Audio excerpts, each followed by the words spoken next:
बुधवार की सुबह महाराष्ट्र की राजनीति के लिए एक ऐसी सुबह बन गई जिसकी कल्पना भी किसी ने नहीं की थी। उप मुख्यमंत्री अजित पवार जो बारामती में जिला परिषद चुनाव के प्रचार के लिए रवाना हुए थे, वो अपनी मंजिल तक नहीं पहुंच पाए। बारामती एयरपोर्ट पहुंचने से पहले ही उनका विमान दुर्घटनाग्रस्त हो गया। इस भीषण हादसे में अजित पवार समेत कुल 5 लोगों की जान चली गई और जैसे ही ये खबर सामने आई, वैसे ही महाराष्ट्र की राजनीति थम सी गई। सत्ता, विपक्ष, समर्थक और विरोधी हर कोई स्तब्ध हो गया। पूरे राज्य में शोक की लहर दौड़ गई। लेकिन घर पे बैठी उनकी मां आशाताई को उनकी निधन की खबर किस तरह से दी गई और उस वक्त आशाताई क्या कर रही थी, इसकी पूरी जानकारी आपको इस वीडियो में देंगे। नमस्कार, आप देख रहे हैं लोकमत हिंदी। मेरा नाम है सुन कनौजिया। 28 जनवरी की सुबह 8:45 पर जब महाराष्ट्र के डिप्टी सीएम अजित पवार का चार्टर्ड प्लेन क्रैश हुआ, तो उस वक्त उनकी मां आशाताई पवार टीवी देख रही थी। उन्होंने हादसे के कुछ देर बाद जब टीवी पर विमान एक्सीडेंट की ब्रेकिंग देखी, तो उन्होंने फार्म हाउस के मैनेजर संपत धायगुड़े से पूछा कि क्या दादा का एक्सीडेंट हो गया है। बेटी की मौत की खबर मां को ना मिले, इसको लेकर स्टाफ ने आनन फानन में कदम उठाया और सबसे पहले टीवी का जो केबल कनेक्शन था उसे काट दिया। इतना ही नहीं, स्टाफ ने उनकी मां के फोन को फ्लाइट मोड पर डाल दिया। स्टाफ नहीं चाहता था कि अजित पवार की मां के ऊपर इस हादसे का कोई प्रतिकूल असर पड़े। फार्म हाउस के मैनेजर संपत धायगुड़े ने बताया कि सुबह करीब 7 बजे आशाताई टीवी देख रही थी। 8:30 बजे के आसपास जब हादसे की खबर चैनलों पर चलने लगी, तब आशाताई को यही लगा कि उनके बेटे को शायद हल्की चोट आई होगी।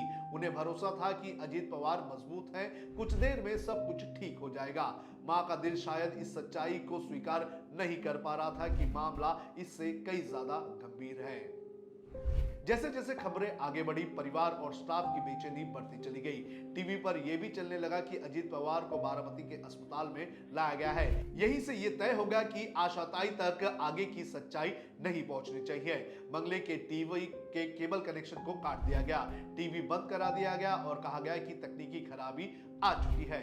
आशाताई का मोबाइल फोन भी फ्लाइट मोड पर डाल दिया गया ताकि कोई कॉल या मैसेज उन्हें सच्चाई से रूबरू ना करवा दे। घर में मौजूद हर व्यक्ति एक ही कोशिश में लगा हुआ था कि किसी तरह मां को टूटने से बचाया जाए। लेकिन मां का दिल सब समझ रहा था। आशाताई बार बार अजित पवार से मिलने की जिद करने लगी। उन्होंने कहा कि उन्हें तुरंत बेटे के पास जाना है। हालात ऐसे हो गए कि वो फार्म हाउस से बाहर निकलकर पैदल ही चलने लगी। ड्राइवर ने गाड़ी खराब होने का बहाना किया, लेकिन आशाताई मानने के लिए तैयार नहीं थी। आखिरकार मजबूरी में उन्हें बारामती स्थित बंगले की ओर ले जाया गया।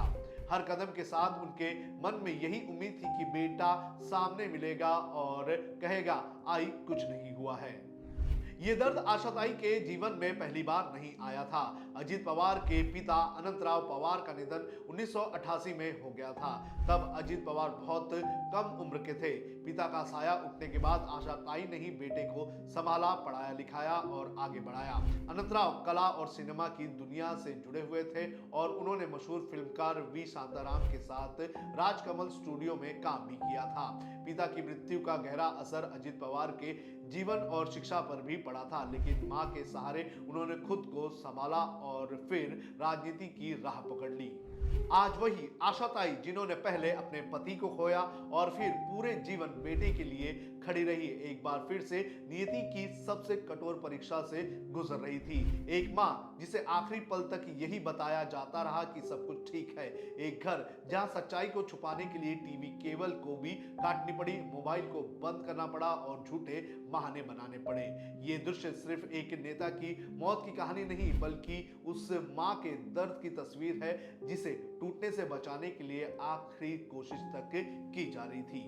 महाराष्ट्र आज एक बड़े राजनीतिक नेता को खोने का शोक मना रहा है, लेकिन बारामती के उस फार्म हाउस में एक मां का दिल सबसे ज्यादा भारी है। ये खबर सत्ता और सियासत से आगे निकलकर मां बेटे के उस रिश्ते को छू जाती है, जहां सच भी कभी कभी कहने से ज्यादा छुपाने की कोशिश की जाती है।